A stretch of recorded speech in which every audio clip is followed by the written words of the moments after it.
tertutup atau terbuka, gerak atau tetap, di mana tenaga kerja pekerja bekerja atau sering dimasuki tenaga kerja untuk keperluan suatu usaha.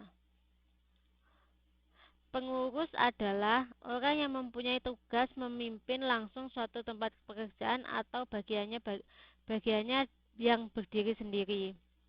Kemudian pengusaha adalah orang atau badan hukum yang menjalankan suatu usaha milik sendiri atau untuk keperluan itu mempergunakan tempat kerja. Kemudian untuk direktur pengawasan adalah pejabat yang ditunjuk oleh Menteri Tenaga Kerja dan Transmigrasi untuk melaksanakan undang-undang yang dibantu oleh pegawai pengawas dan ahli keselamatan kerja.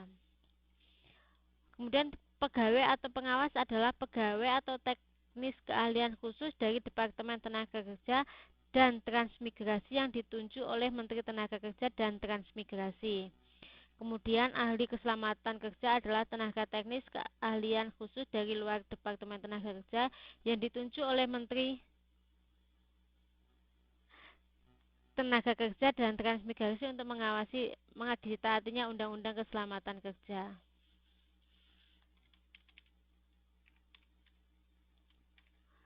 Kemudian ini ada beberapa, karena tiga bidang ini itu perlu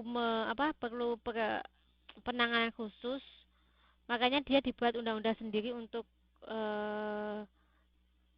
salah satunya itu bidang konstruksi, pertambangan, dan kelistrikan, karena dia kan mempunyai tingkat bahaya yang lebih tinggi daripada bidang-bidang yang lain. Makanya untuk keselamatan dan kesehatan kerjanya diatur sendiri terpisah dari undang-undang sebelumnya.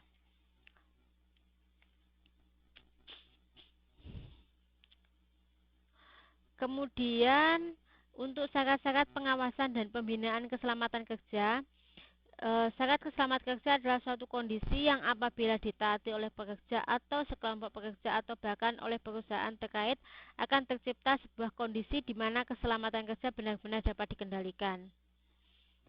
Syarat keselamatan kerja memuat prinsip-prinsip teknis ilmiah, jelas dan praktis yang mencakup bidang konstruksi, bahan pengolahan dan pembuatan, perlengkapan alat-alat perlindungan, pengujian dan pengasahan, pengepakan atau pembungkusan, pemberian tanda-tanda pengenal atas bahan, barang, produk teknis, dan peralatan produksi guna menjadi petunjuk agar tercipta keselamatan bagi barang-barang terkait serta terciptanya keselamatan tenaga kerja. Dalam hal pengawasan dan pembinaan, pemimpin pengusaha wajib menjelaskan kepada tenaga kerja baru tentang kondisi-kondisi dan bahaya-bahaya yang dapat ditimbulkan di tempat kerja. Yang kedua, semua pengamanan dan alat-alat perlindungan diri yang diharuskan dalam tempat kerja, alat-alat perlindungan diri bagi tenaga kerja yang bersangkutan, cara-cara dan sikap yang aman dalam melaksanakan pekerjaan. Sedangkan untuk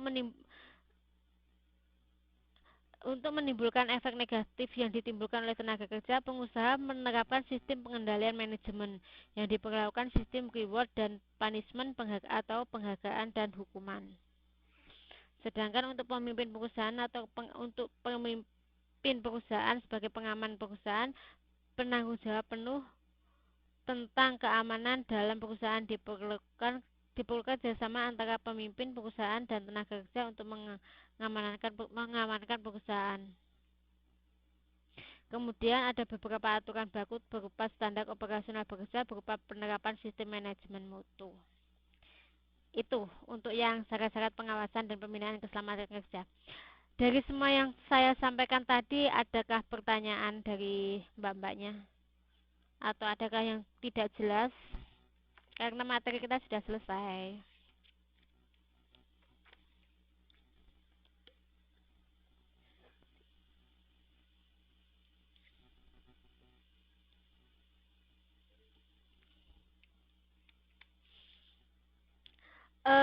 Ya, ini kan pertemuan kita terakhir sekaligus kuliah kita terakhir, dan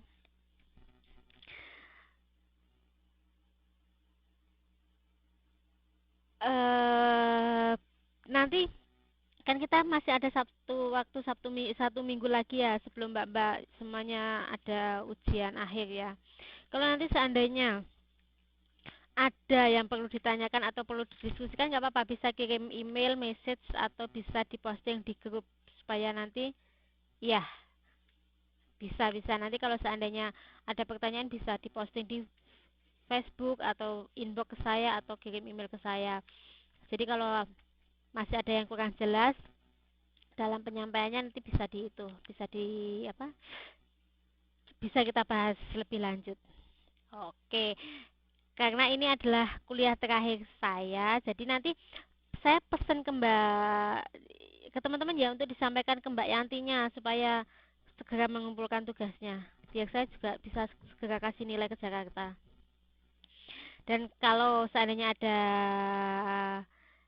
yang kurang dari penjelasan saya atau selama saya tatap muka, saya minta maaf dan saya menyampaikan selamat mengikuti ujian kepada teman-teman. Semoga sukses dan mendapatkan nilai yang bagus-bagus untuk mata kuliah ini. Amin.